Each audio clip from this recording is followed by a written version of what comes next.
Já, velkomin í helgispjall á Rauðaborðinu.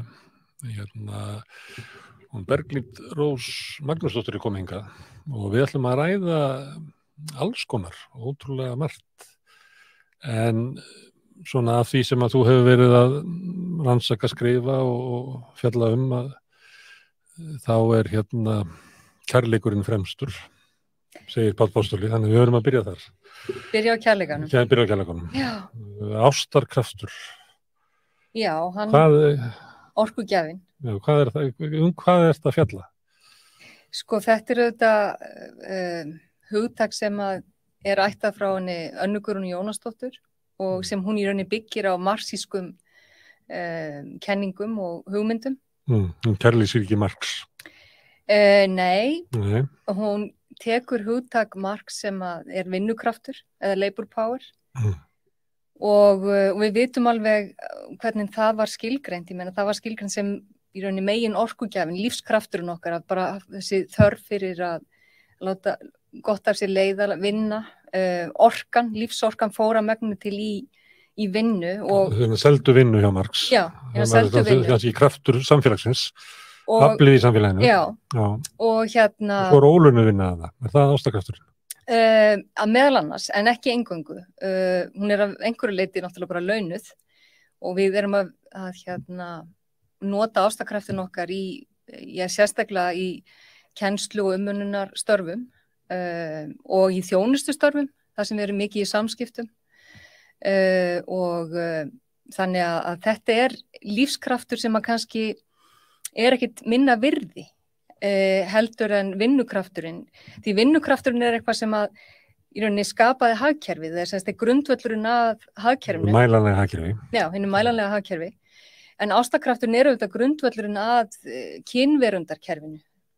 Sem sagt, við erum að endurskapa nýtt fólk, við erum að byggja upp fólk, við erum að ala upp fólk, við erum að búa til límið í samfélaginu og það er náttúrulega mjög margir sem telja að þetta sé grundvöllurinn að hagkerfinu, þetta kynverundarkerfi okkar, því að við náttúrulega værum ekki til hér á jörð nema af því að við höfum þennan ofboðslega lífskraft sem að drífur okkur áfram, verðum ástfangin, við skuldbindum okkur í ótrúlega verkefni á þess að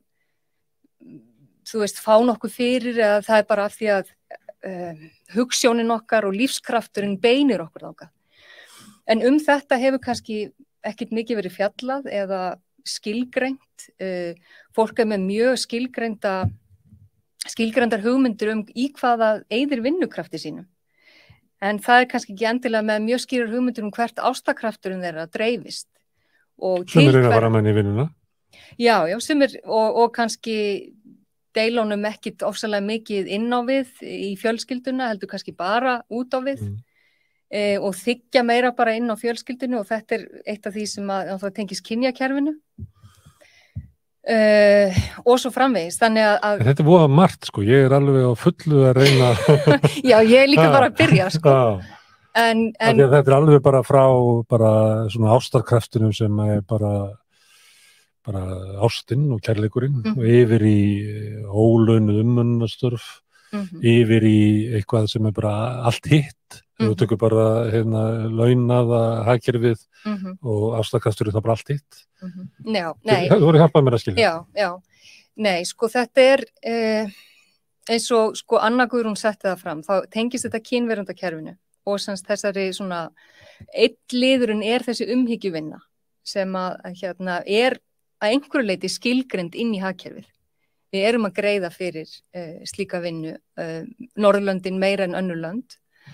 Og meira kannski? Já. Það er margt af því sem er núna launavinna var ógreidd vinna sem er konurinn og heimilum. Sem hefur rauninni skapað norrænum konum miklu meiri möguleika inn í hinu gamaldags hagkerfi. Því að þá sitja þær ekki einar með umönnunarbyrðina. Heldur dreifist það notabenni meira og minna á aðrar konur. Þannig að í rauninni kynjakerfið hefur kannski ekki mikið breyst en dreifingin er önnur. Sem er kannski að ég passa börnin fyrir ykkur. Í staðinn þá sjáu þið að sinna mér ef ég er veikur eða sinna öldruðum foreldrum mínum og elda og þrífa og fleira sem ég þurfti að gera allt saman áður. En sko, ástarkraftur er ekki bara þessi umhyggjuvinna. Hún er líka fólkin í því sem að Anna Guðrún kallaði erotic ecstasy. Erotískur unaður eða þetta sem að tengist kannski fyrst og síðast rómantískri ást eða kynferðislegri ást og þar er hún mjög mikið að skoða sem sagt kynja afstöðuna, sem sagt hallan þar að konur sem sagt hafi lengst af sinnt meira og minna umhyggjuvinnunni en karlar hafa fengið að njóta hennar til þess að upplifa, þú veist, aukna frammistöðum þar sem er verið að mæla hana og aukið virði sem skilar sér svo í þessum hvað við segja þessum miklu meira sjálfstrausti, virðingu. Harry Seskalls. Já, og það byggir á því að konan eiginlega sinnir öllu því sem þarf að sinna til þess að hann geti verið að velja sig út svolítið. Og hún er líka stór hluti af því, giftir kallar til dæmis, eða karlmenn sem búa í hjónabandi. Þeim gengur mjög gjarnan til dæmis bara betur í akademíunni. Það lifa lengur en einleipi kallar, það eru öfugt á konum. Einleipa konum lifa lengur af því að það er svona byrði að vera giftu kalli.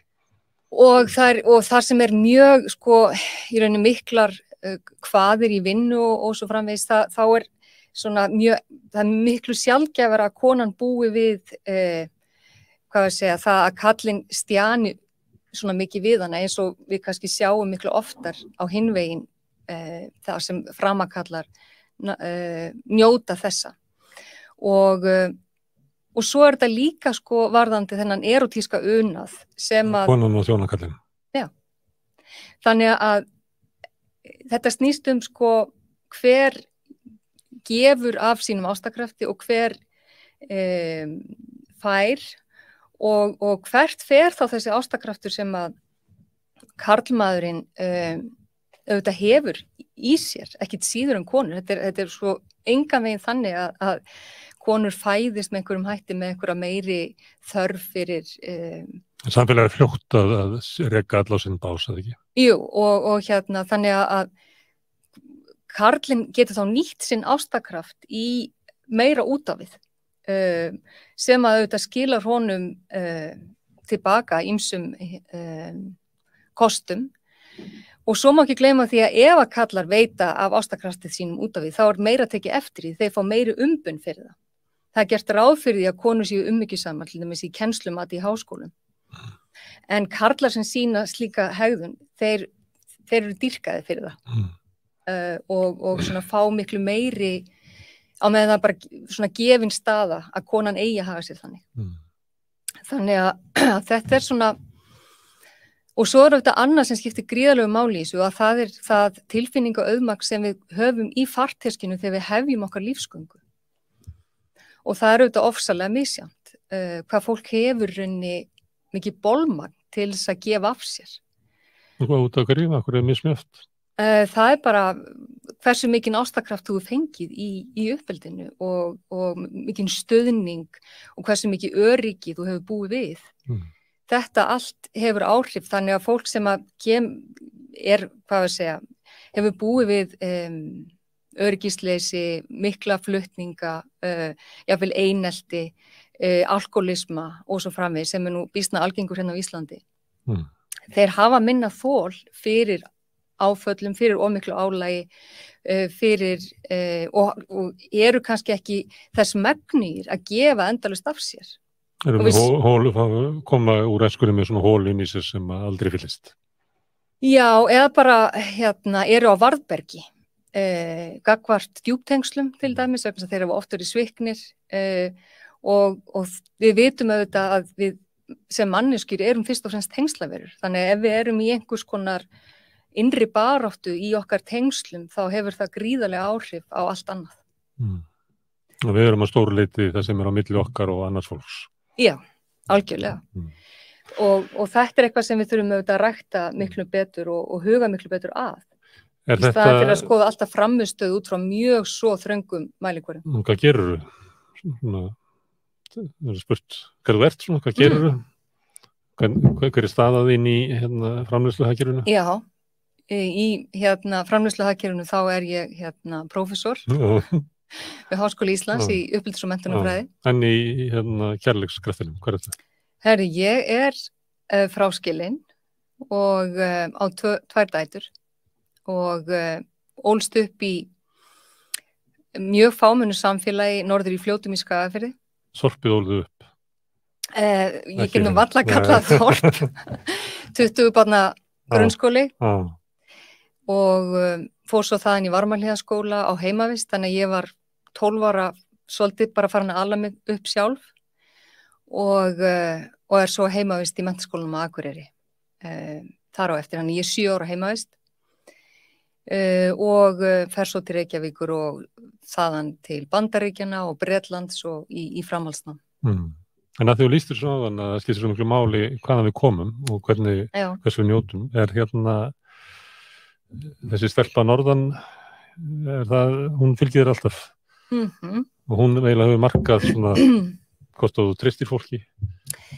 Já, sko það er þetta er í rauninni svo aðeins of persónuleg spurning, Gunnar Smári, þess að ég geti svarað þessu. Þú þarft ekki að svara því? Nei, ég held ég velja að svara hann ekki. Auðvitað er það þannig að sjónarhorn fræðimannsins markast af reynslans og það er ekki tilviljun í mínum huga að það sé Anna Guðrún Jónasdóttir sem að þróar hugtakið ástakraft.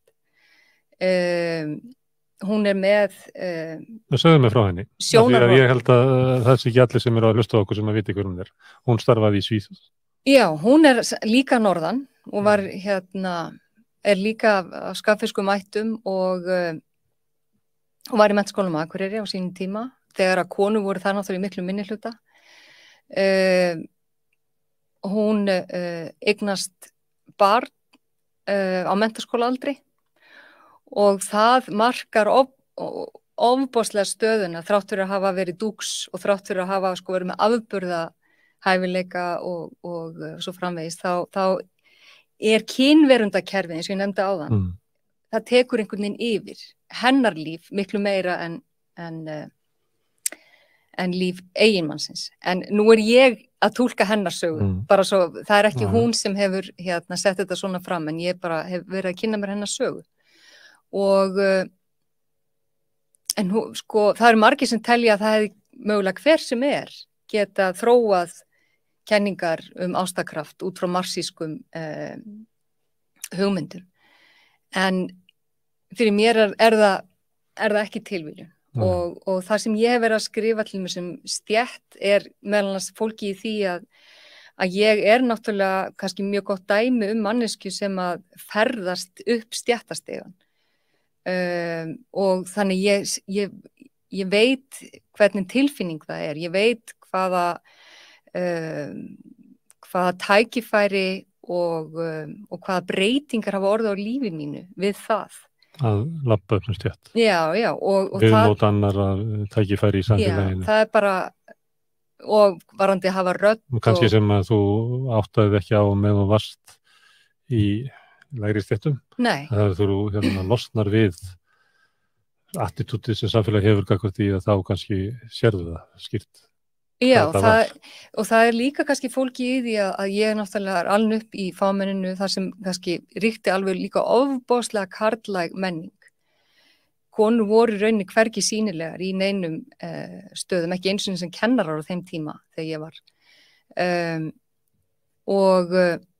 En svo er ég líka með svolítið svona tvískiptan veruhátt að því leiti að föðurfólki mitt er hérna í Reykjavík og er mjög, sem sagt, já, hvað við segja, er svona með þennan svona millistéttar habitus og gildi og hugmyndir lífið. Þannig að þá kynnist ég líka allt öðru gildakerfi með því að fara inn í þeirra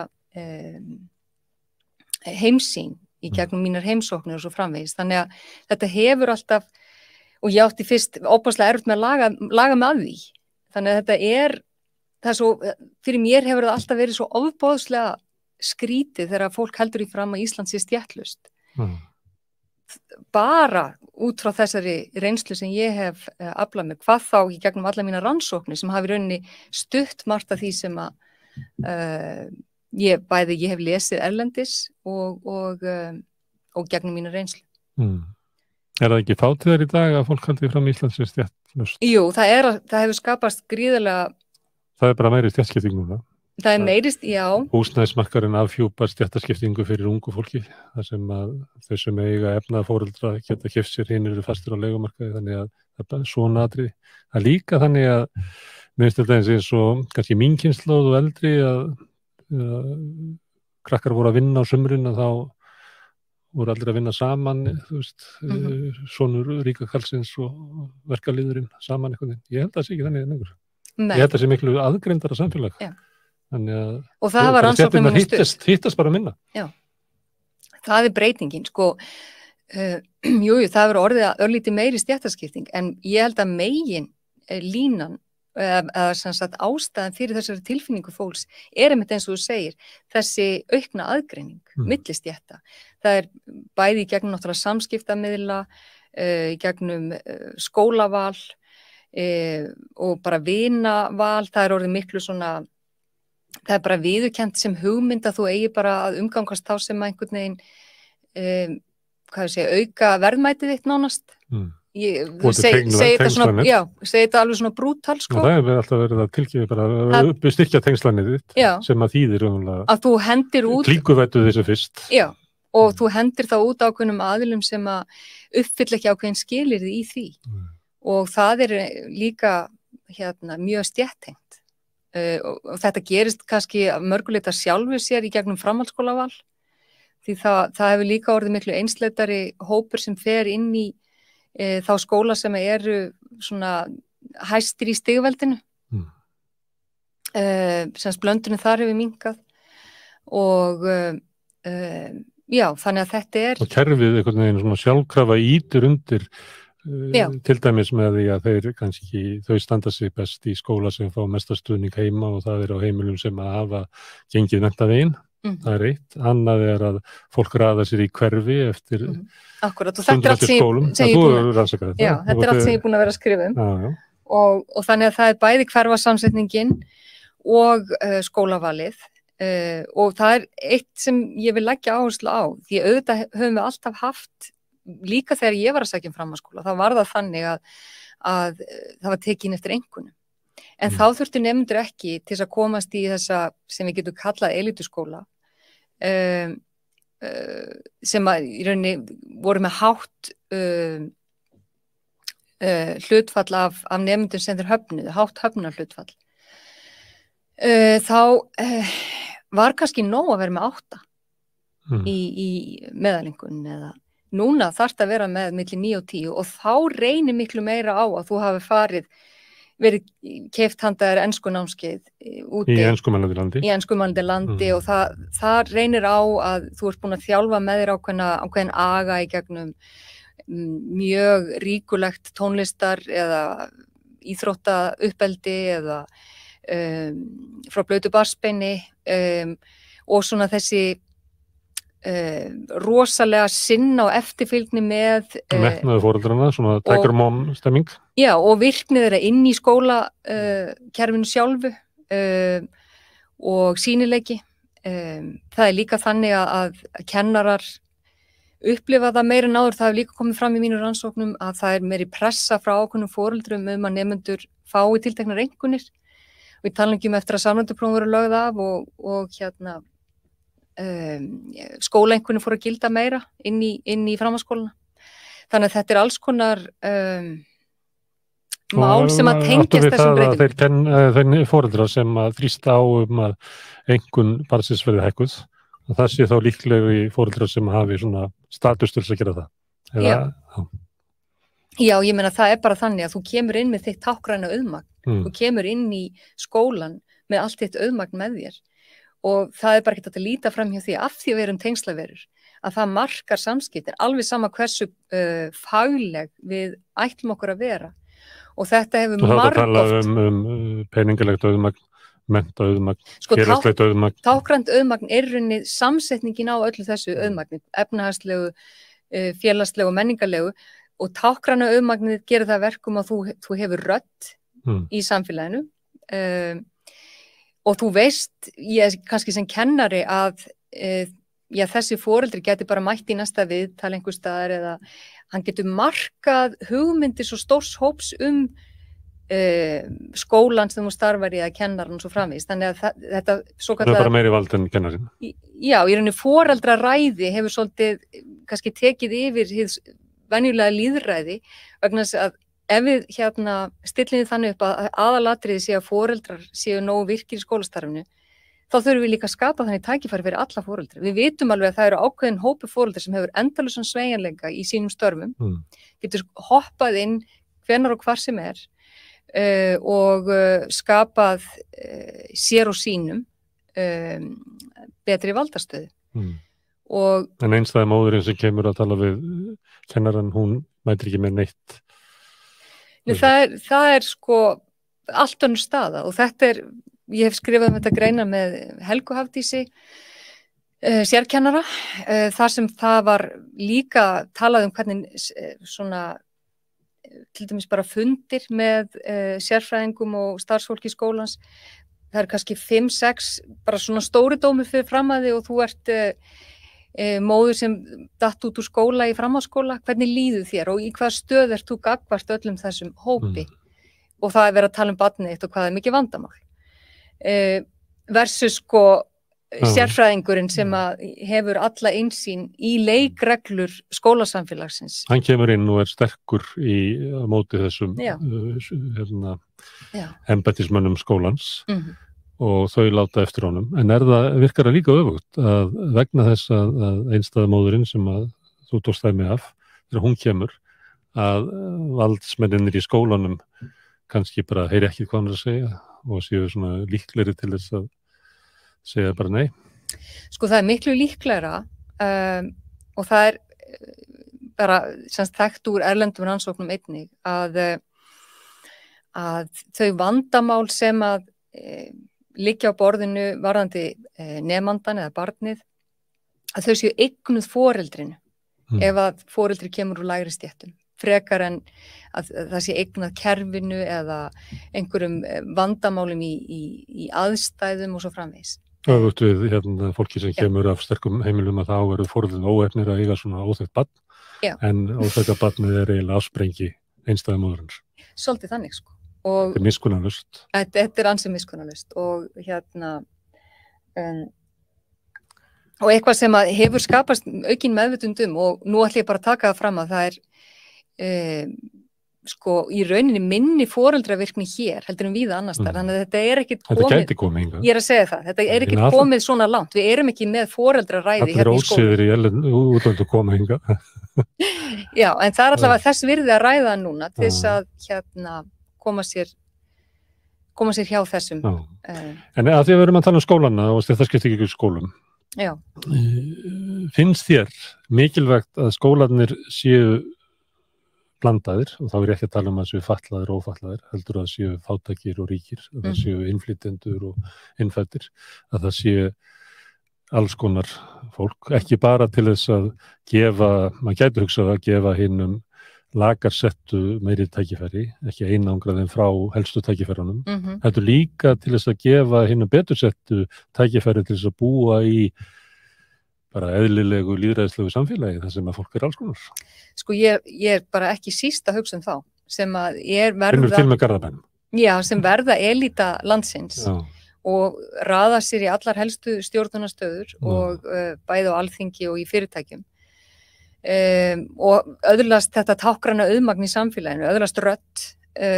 En raunverulega óhæfir til þess að fara með völd í samfélaginu verðast þeir skilja ekki samfélagi fyrir þess að það eru alveg upp í svo einsleitu samfélagi sjálf. Sko það er hættan, að þú missir þennan svona tengslu veruleikan og það er jafnvel alveg hætta í blönduðum skóla. Það er líka alveg þekkt að þú getur verið með mjög blandaðan hóp sem aðgreinir sig svo skýrt hver frá öðrum að það er nánast engin samlegð.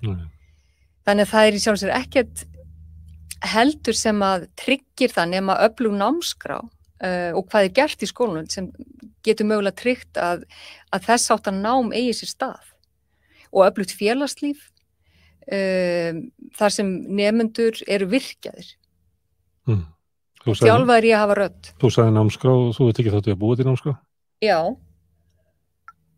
rétt. Ég var að vinna fyrir Katrínu Jakobsdóttur þegar hún var menntamálaráðherra 2009-2011.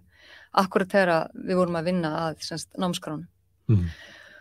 Og þá, það er svona söguleg saga, það er svona saga á bakvið það vegna þess að það hafði verið sett hér ágætlega róttæk námskrá einhvern tímann upp á 1970 og svo hafði hún svona fest, á nýfrjálshyggjuárunum hafði hún fest. Sko, 1974, þá ertu að tala Gylfa Þ. Gíslason og Wolfgang Edelstein sem var hans ráðgjafi, ráðherra. Það var efnilegt skref. Já, þá innleidd þessi hugsun einmitt skólanaðgreiningar og þessi mjög svona sterk blöndunar hugsun og mikilvægi skólan sem í rauninni menntastofnun til þess að efla okkur sem lýðræðisþegna, sem bara það sem við allir eru fá vopn með sér út í lífi til að móta samfélagið og hafa sjálfstraust og þekkingu til þess. En það er sama og þið eru að reyna að gera það 2009-2010 eða? Já, það er rauninni. En af hverju eru þið að reyna að gera það sama og að gera 74? Er ekki búið að gera það? Það er nú vandinn við allar svona stefnur að það náttúrulega aldrei uppfylltar fullkomlega. Það er náttúrulega væri algjör útópía ef að það væri. En er ekki þetta milli eitthvað tímabil þar sem að stefnan fór annað? Þú myndir ekki segja það? Jú. Það er náttúrulega búið að vera, órói í menntastefnu mjög lengi. Pólitísk barátta? Já, pólitísk barátta. Það er ekki allir á því að skólinn eigi að vera það sem eigi ekki að jöfnur og virt lýðræði? Nei, og en við höfum samt sem áður, staðið okkur líka ágætlega. Ég ætla alveg að halda því til haga að við erum með til dæmis meira af verk- og listgreinum heldur en bara almennt gerist í löndunum í kringum okkur.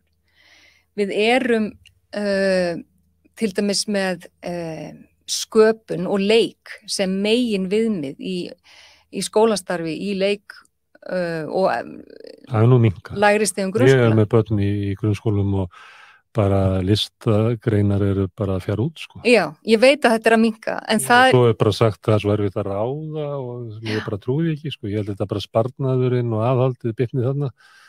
En það sem var náttúrulega gert. Og mér finnst það bara því ég á börn á ýmsum aldri.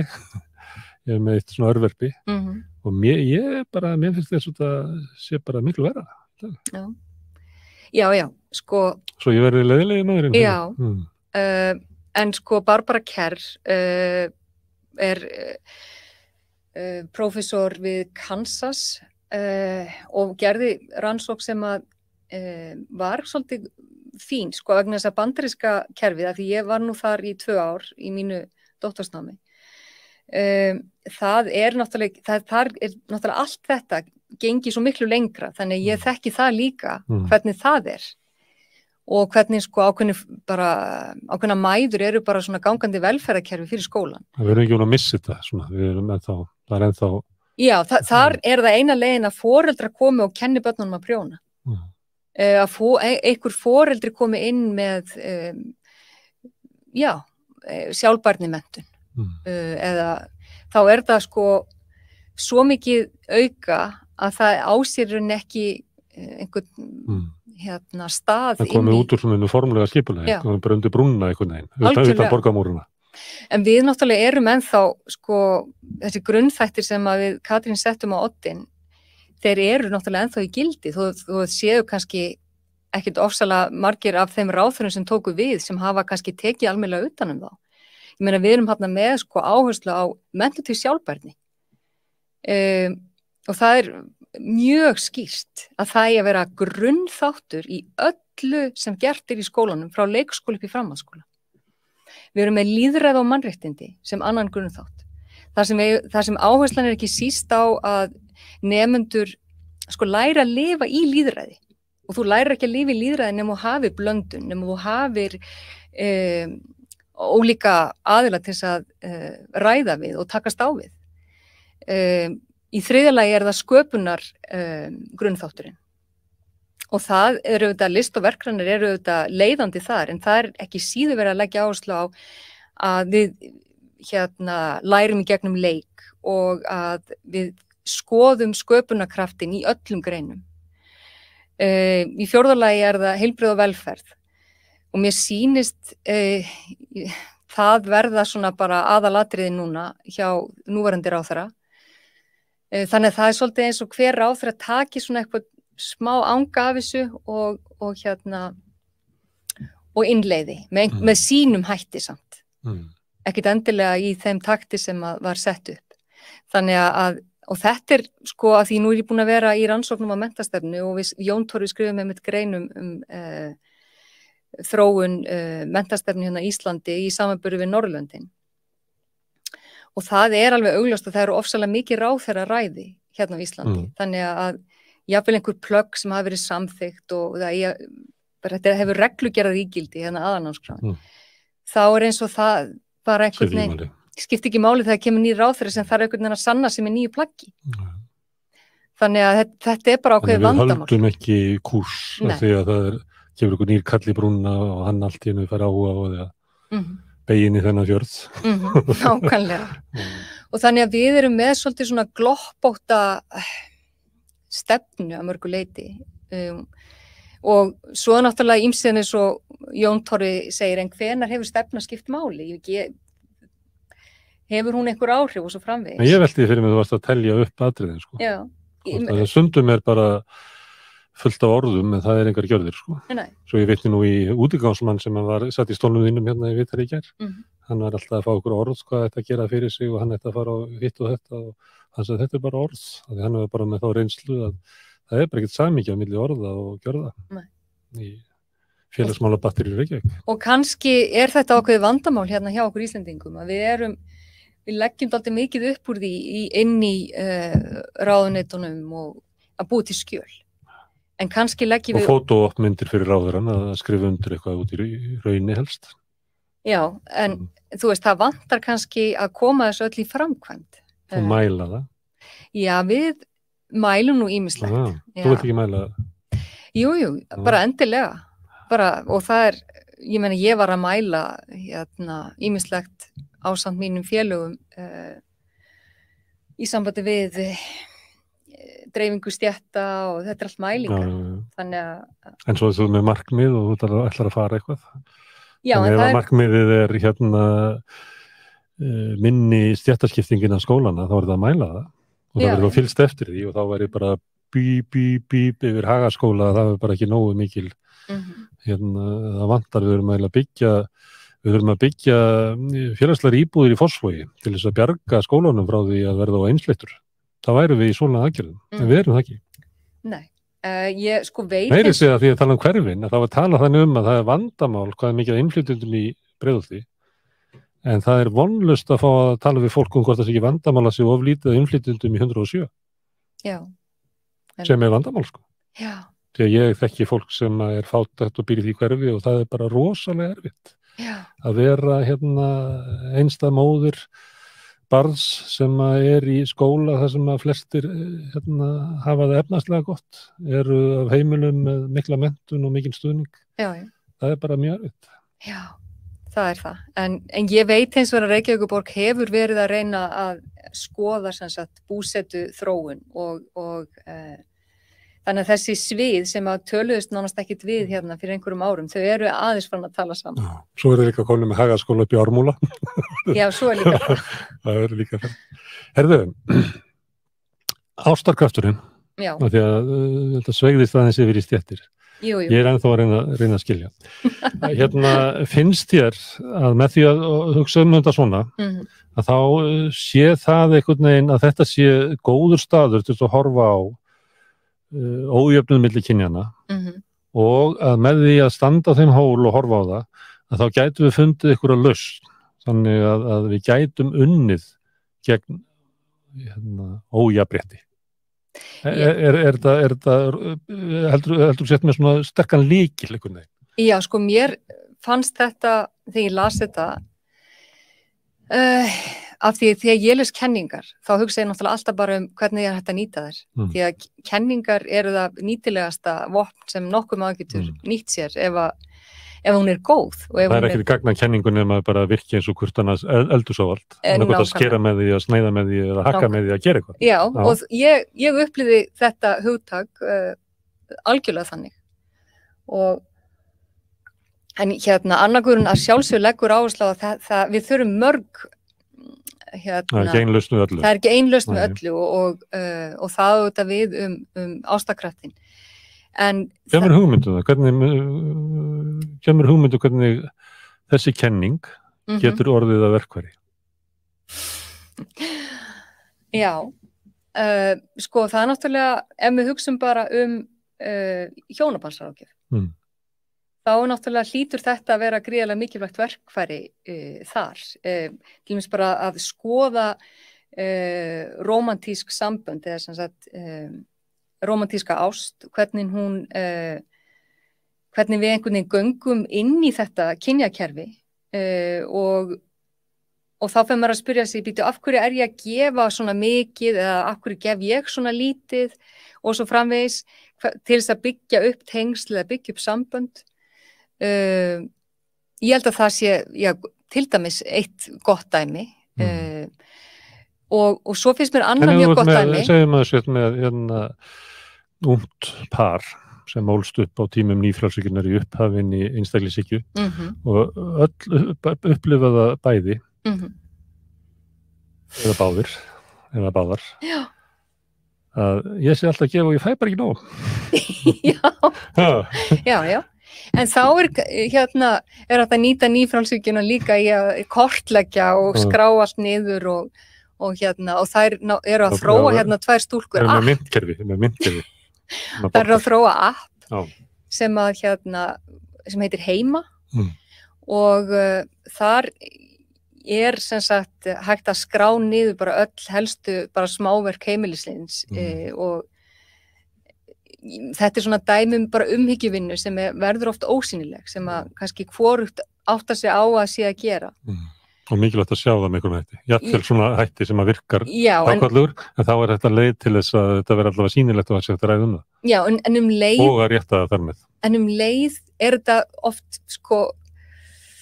svo eyðileggjandi afl. Þú veist, þessi hugmynd gagnaöflun á öllum sköpuðum hlut. Vegna þess að við sjáum til dæmis bara í skoskum leikskólum að núna þarf að telja hvað börnin ná mörgum orðum og það er verið að endrast að trufla þau í leik og það er að því að það er að safna svo miklum gögnum árangur til þess að geta metið sem sagt þróun í móðumálinu og svo framvegis og það breytir samskiptum fagfólksins við börnin að þú ert alltaf bara með síma og taka myndir og safna gögnum ekki góðu vinur og þú getur ímyndað hvað það myndi gera fyrir sambandið. Það er ekki góðu vinur sem alltaf að mæla mann.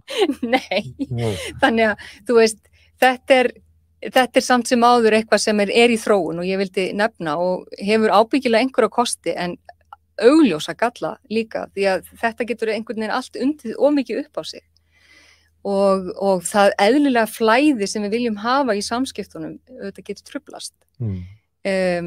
Þannig að skapa aukna meðvitund er auðvitað lykilatriðið og þá leið að skapa aukna meðvitund hvernig einstaklingsvæðingin sem er búin að vera hérna allt lykjandi hefur kannski gert okkur líka sjálflægari fyrir vikið. En nú hefur verið rætt ólaunaða vinnu kvenna og ójöfnuð á heimilum bara frá því löngu fyrir tíma rauðsokkana. Hvað er öðruvísi við þessa nálgun heldur en bara sem að rauðsokkurnar voru með? Það voru sumar marxíska líka?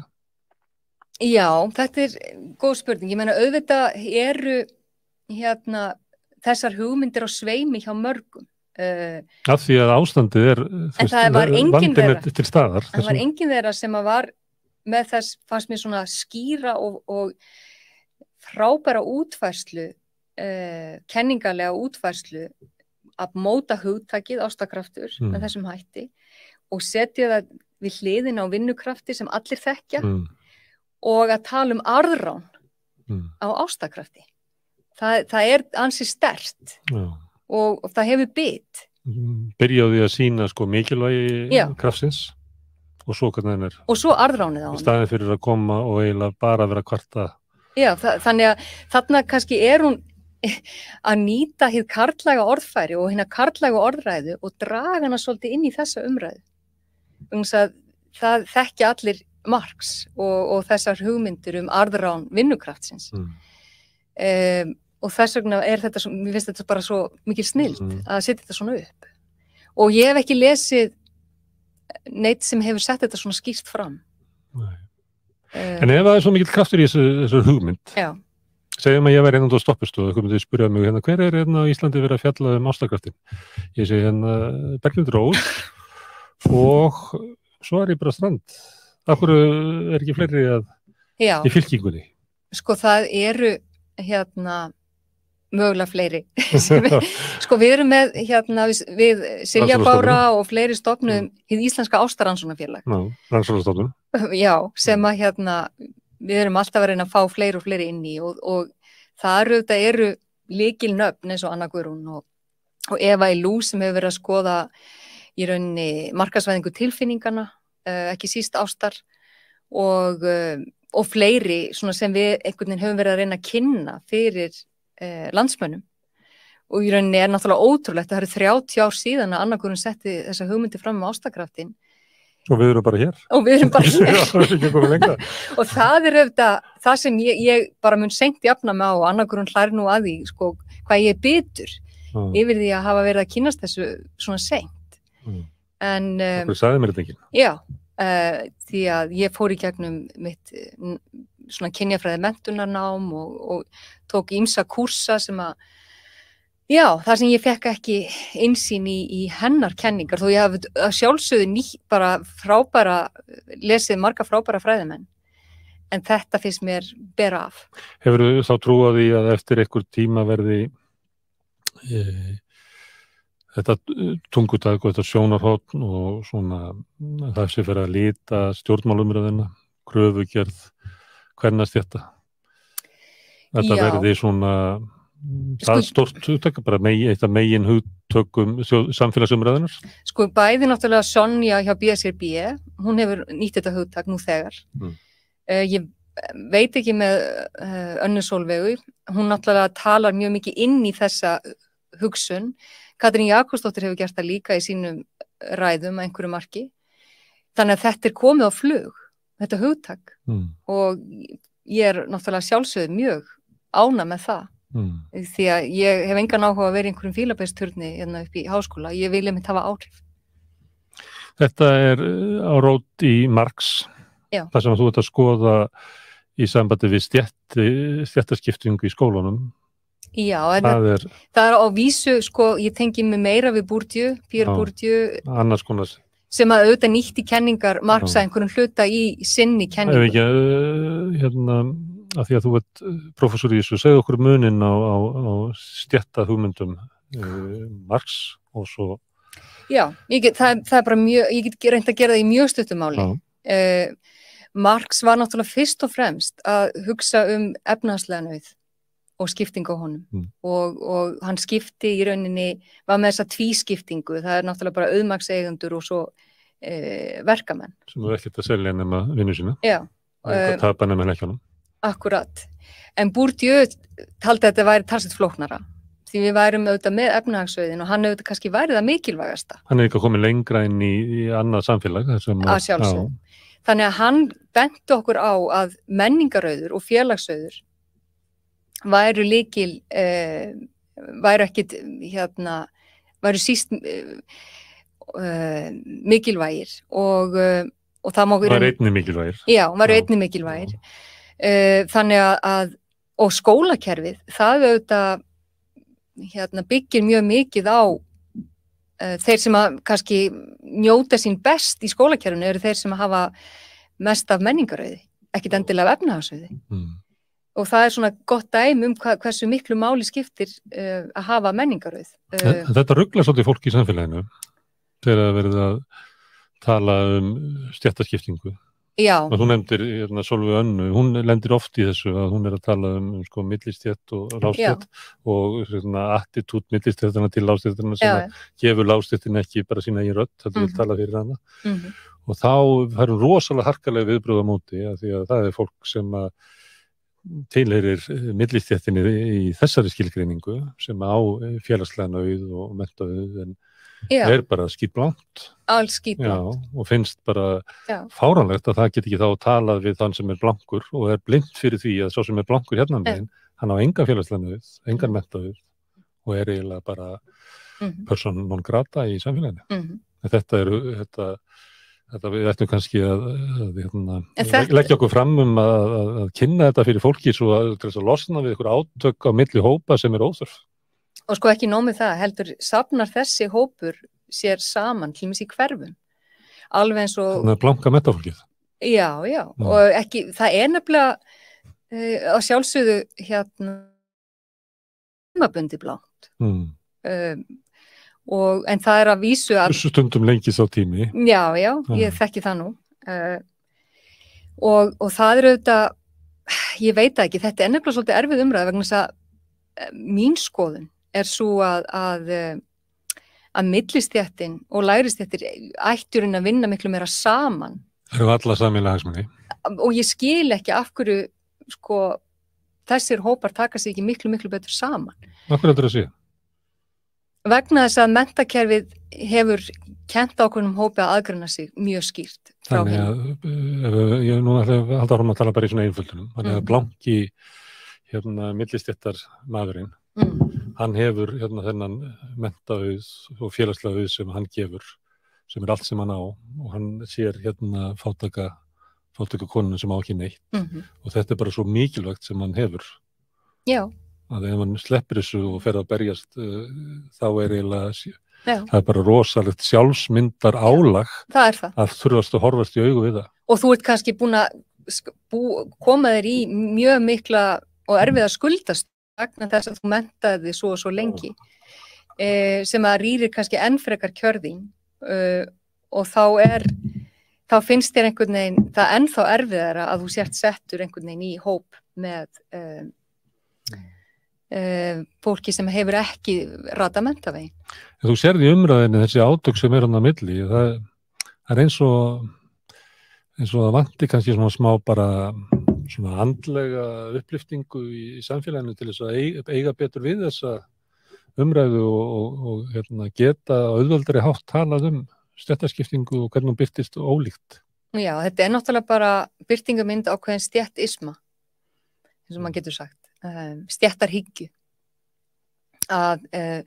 Sko nú ætla ég að taka fram að það bara í mannlegu eðli að aðgreina sig með einhverjum hætti. En þegar aðgreiningin kerfisbundin og markar í rauninni valdastöðu og við talum ekki bara tákrænt auðmagn, hversu mikla rödd þú hefur og svo framvegis, þá getum við verið að tala stéttarhyggju. En við erum auðvitað alltaf... Það leiðir líka til þess að þú heldur öðru fólki niðri. Já, óbeint, gerur það. Já, með því að flagga stöðunni.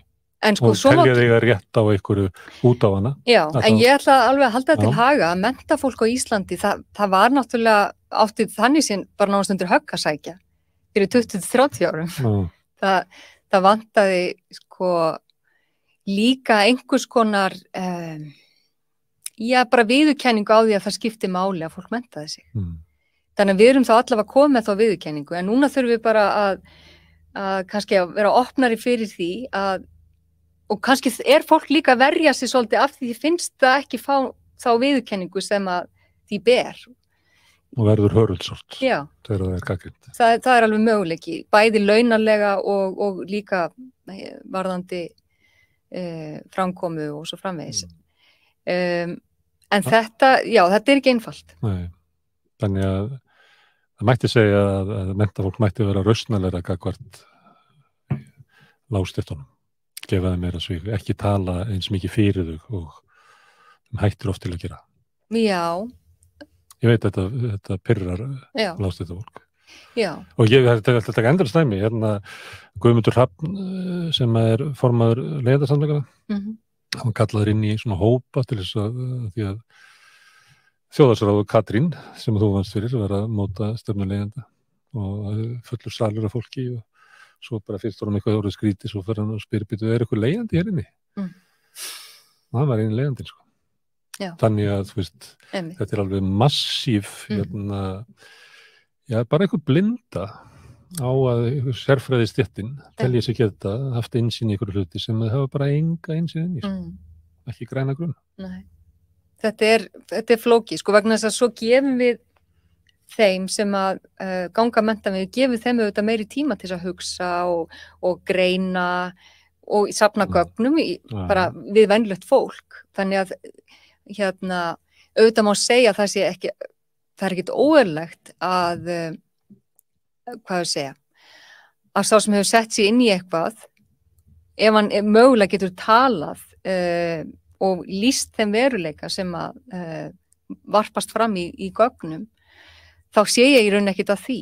Það sem vandinn að það er svo mikið af rannsóknum, það sem bara ekkert tala við neitt og það sem sjónarhornið bara flogið yfir og þrillu og gískað og hvernig þetta og það vandamáli þegar fólk að tjá sig aðstæður fólks. Þannig ég myndi alveg gera greinamun á þekkingasköpuninni, hvernig hún fer fram og ef fólk að tala út frá einhverju þekkingu eða bara út frá einhverju tilfinningu eða bara út frá hópnum sínum og svo framvegis, það auðvitað líka alveg dæmi það.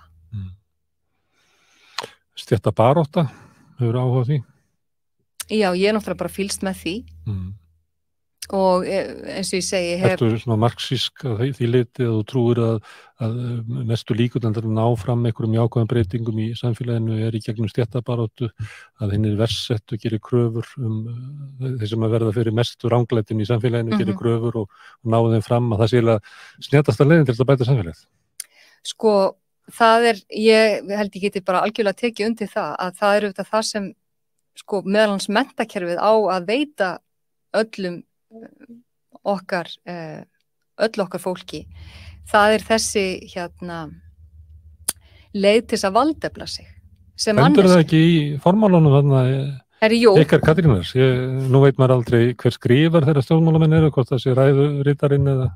Þar stendur og Katrín skrifar undir: mennta þarf hinn almenna borgara nægilega vel til þess að hann geti veitt valdhöfum eðlilegt aðhald, hvort sem þeir eru í fjármálalífinu, stjórnmálum, fjölmiðlum eða á öðrum sviðum. Skólar eru í raun einu stofnanir samfélagsins sem geta tryggt öllum uppvaxandi kynslóðum tækifæri til að búa sig undir þátttöku í virku lýðræði, þjálfa gagnrýni og skapandi hugsun og mæta ólíkum félagslegum og menningarlegum aðstæðum. Því ef að skólinn tryggir ekki að við mætum ólíku fólki, þá er engin annar vettvangur til sem tryggir það. Skólinn einu vettvangur. En þessi, ég ekki viss að það sé svona stéttar barátta inn í þessu texta.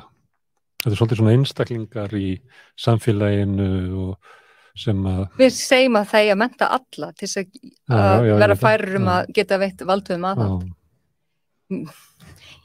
Við sögðum ekki auðmakseigendur. En þú veist, ég held að þetta sé í rauninni mjög skýrt að hlutverk skólans þarna ekki að framleiða bara tiltekna sérfræðinga fyrir atvinnulífið. Hlutverk skólans þarna miklu víðtækara. Það sem ég var að velta fyrir mér að stundum áttar maður sig ekki á því hvort að fólk sjáu fyrir sér breytingar í gegnum einhverja baráttu eða hvort að fólk trúi því að samfélagið okkar sé svona jafnur markaður hugmyndana. Þannig ef það kasta fram besta hugmyndin vinni, þú ekki trúið því. Nei, þú sér þetta bara með ástakraftin.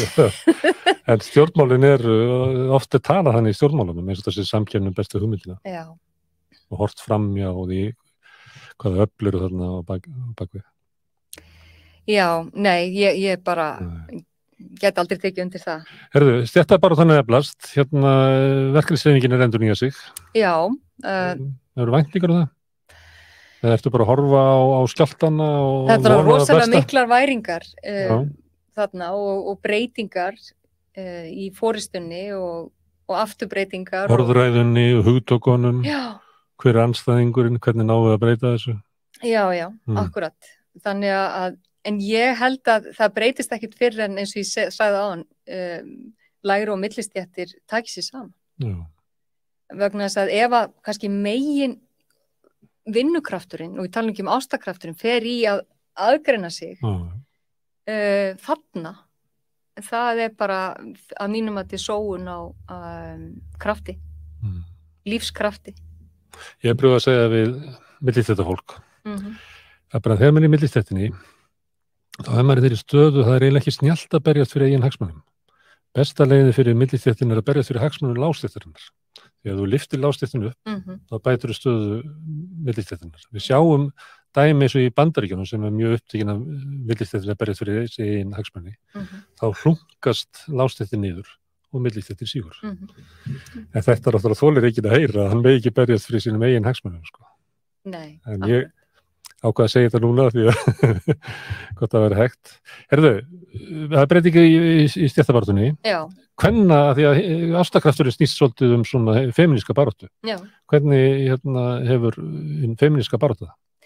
Já, sko, það náttúrulega loksins, augljóslega, það eru augljósustu breytingarna sem hafa orðið og ég meina Drífa Snædal, Hún farin. Já, en hún var náttúrulega mjög virkur feministi og talaði mjög mikið fyrir þessum markmiðum, Sólveig Anna, þannig að vera allt í einu komið með svona öflugar konur í framvarðasveit, það auðvitað bara, held ég,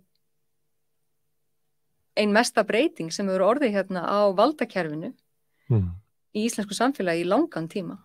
Í stjórnmálunum líka, það eru forystukonur í stjórnmálunum. Maður sér þetta að þegar við erum með rauða borðið þá erum við að fylgjast með kosningum hér og þar og þá er maður svona að reyna að færa maður eitthvað sérfræðing og svo labba maður ekki inn á flokkana. Að til dæmis í Skandinavíu þá 80% af leiðtónum konur. Þetta að verða kvennastétt að vera í stjórnmálum og þá líklega að fara launin að lækka og áhrifin að minnka af því að konurnar komnar. En þú veist alveg hvernig það virkar, sko. Ég meina þá veit maður að valdið hefur færst eitthvað annað. Já, það er það sem ég var eiginlega gruna, sko. Það bara færst til stórfyrirtækjana sem stýrt af... Auðvaldið er orðið svo sterkt að þarf eiginlega ekki að reka stjórnmálum. Nei, auðvaldið er svo sterkt og bara síðustu tölur, hvað voru það? 5%, það var innan við 5% kvenna sem væru stjórnarformenn stórfyrirtækja hérna á Íslandi. Einhver eina eða tvær. Þannig að það hefur bara nánast ekkert haggast allan þennan tíma. Og það segir mér bara að þar liggur valdið í meira mælin áður. Þá er það tæft að vera að fagna því að sé komið svo mikið af konum í framvarðasveit í stjórnmálum og hagsmunabaráttu. Það þýðir eiginlega bara að kallanir sem eiga penningin að þeir telja sig ekki þurfa að gera þetta lengur. Þetta bara svona svipað, já, en þetta bara svipað eins og átti sér stað í framhaldsskólanum. Allt í nú voru konur orðnar ritstjórar allra blaðaútgáfu, en svo einmitt þegar maður skoða þetta aðeins víðar þá var náttúrulega komin kvikmynda áherslan og þar voru náttúrulega strákarnir bara. Þeir eru búin að missa áhugan á hinu og þá bara tilfærsla og þá aðal skemmtiatriðið vídeóskólans og svo framvegis sem varpar fram birtingamynd skólans. Konurnar sem að unnu sigur með því að verða ritstjórar sátu eftir í ykkur skugga. Algjörlega. Þannig þetta svona verður þetta þar þangað til að við leiðréttum ástarkraftin. Já, það má kannski segja það og það auðvitað líka annað í þessu og það náttúrulega gömul saga og ný að konur og stelpur þar þjálfa sig svo miklu meira bara frá blautu barnsbeini í að passa börn og í að þjálfa sig í þessum umhyggjuþáttum á meðan strákarnir þjálfa sig ennþá meira í þessum tækniþáttum og ef við erum að verða alltaf tæknivæddari og tæknivæddari þá erum við líka komið með rosalega skrýtna slagsíðu þar á. Þannig við þurfum líka að tryggja ekki bara að strákar efli umhyggjutengslin sín og þjálfi með sér og átti sig á því hvernig þeir nýta ástakraftin sinn. Við þurfum líka að tryggja að stelpur séu jafnokar í tæknimálunum og forritun og öllu því. Hvernig gerum við það? Þegar mér sumt sem út að segja að því ég nefndi hana verkefnishreyfingun og femíníska baráttu og svo árangur kvenna í hagsmunabaráttu og stjórnmálum hvernig það koma og þá bara allt í nærið að búa að breytast og svona. Stundum finnst manni að kannski að það þurfi eiginlega bara svona eiginlega eins og andlega vakningu. Við þurfum eiginlega bara að rata einhvern veginn út úr einstæðisíkjunni.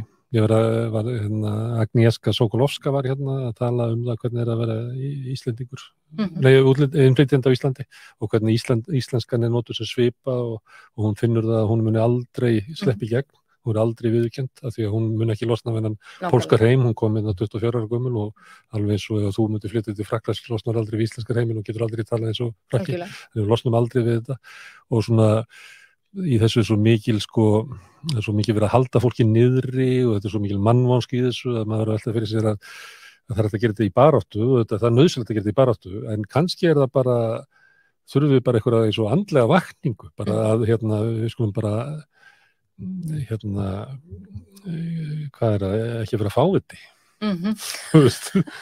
það er eiginlega bara vímefnalaust Ísland við þurfum bara að fara að fókusera á því þetta er bara ekki við hæfi. Nei. Það er svo margt í þessu samfélagi sem bara er ekki við hæfi. Nei, en ég get svo sannlega tekið undir og Eva Harðardóttir, dóttursnemi og samstarfskona mín einmitt að skoða stöðu íslensk flóttafólks bara inn í framhaldsskólakerfinu og innflytjenda og það er auðvitað bara mjög sláandi. Í fyrsta alveg náttúrulega þeim safnað í tiltekna framhaldsskóla og þurfa alveg sama hvar þau búa og svo eru auðvitað heilmörg sem að þannig sé bara fá ekki inngöngu af því þau tala ekki íslensku. En það er svona, tækniskólinn er sá skóli sem hefur opnað sig kannski einna helst fyrir þessum hópi sem að hefur, enga íslensku kunnáttu. Það er bara því að við viljum fá pólska smiði, sko. Ég held að sé bara, þú veist, þú sleppur þar inn, en annars það er bara mætið bara taumlausi fordóma, sko. Og útilokun. Já, þannig að þetta er sko svo ofboðslega viðkvæmur hópur sem í rauninni þyrfti að fá í flóttafólks, þeim þyrfti að fá svo mikinn ástakraft frá íslensku þjóð og bara sinnu og athygli og svo þetta sem hún nefnir að njóta verðleika sinna. Ég meina, það er náttúrulega bara sko gömul saga og ný hvernig farið með erlent mentafólk hérna á Íslandi og það er eitthvað sem að er bara svona gott dæmi hvernig verðleikaræðið er ekki að virka. Stílmennta fólk er notað til að skúra rannsóknarstofur eins og miklu ekki hérna. Ég vitnaði í viðtöluna við Rauðaborðið þegar þú ert að tala ástarkraftin. Ég var að tala við útigangsmann í gær, Örn Sigfússon og mér var að lýsa svona sínu lífi og það var náttúrulega ömurlegt og svo hvað hann vildi helst, hann vildi bara fá heimili þar sem hann geti fengið að ráða sjálfur hvað er í matinn og elda og ráða hverjum við byggði heim og eitthvað svona. En svo var hann að tala glímu sína við kerfið og þá orðaði þannig ég finn aldrei fyrir velvild, ég finn aldrei fyrir góðvild. Akkúrat. Svo fór ég með honum út á Granda og vorum að ræða við þetta. Þetta er að versta við að vera á götunni. Að maður engin ástakraftur. Nei, maður fær engan kærleika. Nei. Og endanum þá getur maður ekki gefið neitt kærleika. Nei, akkúrat. Því að í rauninni, sko, eins og maður þekki bara í þegar fólk er að byrja ástarsambönd, að það magnast upp einmitt af því fólk er að gefa hvort öðru svo mikið, að það magnast upp. Þetta er ásalegt, þú bara eins og það hefur ekki verið til áður. Nei, það magnast upp einmitt af því að gagnvirknin er svo brjáluð og en þarna er kannski einmitt engin gagnvirkni, heldur bara einstefna. Ræddur öllu og svo þegar er engin kærleiki eftir að þá er lífið orðið óbærilegt. Algjörlega. Það er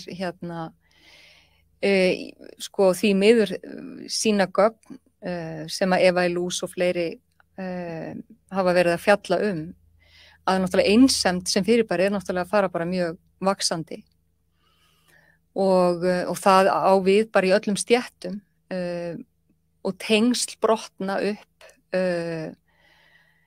og fólk á erfiðara með að treysta eftir alls konar áföll í tengslum og þar með að skapa ný og vekta gömul. Þannig að þetta er eitthvað sem að við sem samfélag þurfum virkilega að skoða og velta fyrir okkur. Já. Það einhver svona mygla þetta í samfélaginu. Já, það má segja það. Berglind Rós, þakka fyrir að gefa tíma til þess að koma hérna við rauðaborðið og við segjum þetta gott og segjum bara góða helgi og rauðaborðið verður næst á mánudaginn 8:00 og þá ræðum við fréttir þess dags og tökum ykkur mál fyrir. Takk fyrir og góða helgi.